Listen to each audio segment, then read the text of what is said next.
ఓం నమో నారాయణాయ. హస్తరేఖల గురించి వివరణ చేస్తూ హస్తాలు 6-7 రకాలని, అందులో 5 రకాలుగా చెప్పుకున్నాం. ఇప్పుడు 6వ రేఖ గురించి చెప్తున్నాను. ఈ 6వ రేఖ హస్తం గురించి వివరంగా మీకు చెప్తాను.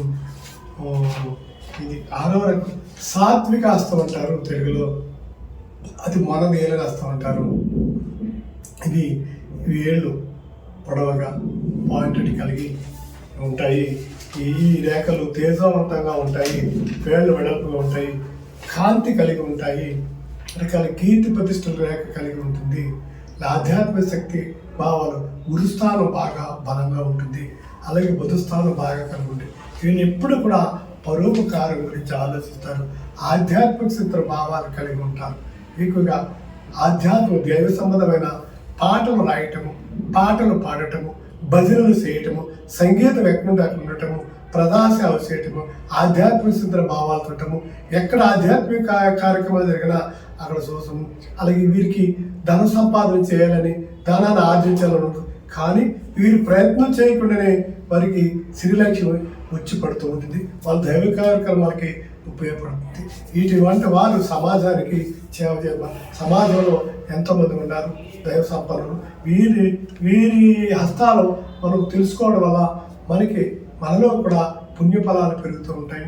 ఈ హస్తాలు ఎవరిలో ఉంటే వారిలో అంటే మన ఈ ఆధ్యాత్మికవేత్తలు ఉద్యోగాలు చేస్తూనే వాళ్ళు ఆధ్యాత్మిక సిద్ధ భావాలు కలిగి ఉంటారు. వ్యాపారం చేసే వాళ్ళు ఆధ్యాత్మిక సిద్ధ భావాలు కలిగి ఉంటారు.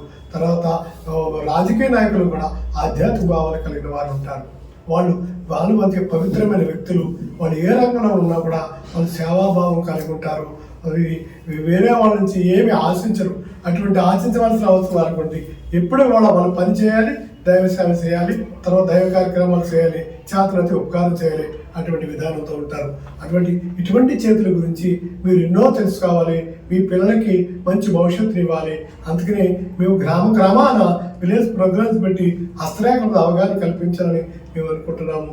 మీరెవరికన్నా సమస్యలు ఉంటే, ఆధ్యాత్మిక సమస్యలు కానీ లేకపోతే హస్తరేఖలకి సమస్యలు మీకు తెలుసుకోవాలి, పూర్తి వివరాలు తెలుసుకోవాలనుకుంటే మాకు వాట్సాప్ ద్వారా కానీ ఫోన్ ద్వారా కానీ మమ్మల్ని సంప్రదించవచ్చు. మీ సమస్యలకు మేము పరిష్కారం చూపించగలుగుతాము. మీకు అది కాకుండా మీ సబ్జెక్ట్ మీరు తెలుసుకోవడం వల్ల మీ బంధువులకి, మీ ఫ్రెండ్స్కి మీరే భవిష్యత్తుని మీరు వివరించవచ్చు. ఇది కళ. ఇది సాత్విక హస్తము, మనదేలిన హస్తము.